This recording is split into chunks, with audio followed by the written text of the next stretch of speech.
Hi friends, நேற்று வீடியோவில் சொல்லியிருந்தேன் இல்லையா, சாம்பார் ரெசிபி ஷேர் பண்ணுறேன்னு சொல்லி. ஸோ வாங்க எப்படி பண்ணுறதுன்னு பார்க்கலாம். ஃபஸ்ட்டு நான் பாலக்கீரை எடுத்திருக்கேன். உங்கள்கிட்ட எந்த கீரை இருக்கோ அதை ஆட் பண்ணிக்கோங்க. நீட்டாக வாஷ் பண்ணிவிட்டு கொஞ்சம் பாதி பாதியாக கட் பண்ணி எடுத்துக்கோங்க. இப்போ அதில் 2 தக்காளி, 3 வெங்காயம், காரத்துக்கு தகுந்த மாதிரி பச்சை மிளகா, 10 பல் பூண்டு போட்டு பாதி முழுகிற அளவுக்கு தண்ணியும் ஆட் பண்ணிவிட்டு கொஞ்சமாக உப்பு போட்டு நல்லா வேக வச்சு எடுத்துக்கோங்க. அதுக்குள்ளேயே நம்ம அவரைக்காய் உரித்து வச்சுருந்தோம் இல்லையா, அதை குக்கருக்கு ட்ரான்ஸ்ஃபர் பண்ணி 2 விசில் வேக வச்சு எடுத்துக்கோங்க.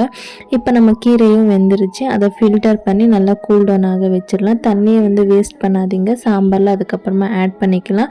ஸோ பாருங்கள், பருப்புமே வெந்துருச்சு. இப்போது அந்த வெங்காயம் தக்காளி எல்லாமே நல்லா கூல் டவுன் ஆகிருக்கும். மிக்சியில் போட்டு நல்லா நைஸாக கிரைண்ட் பண்ணி எடுத்துக்கோங்க.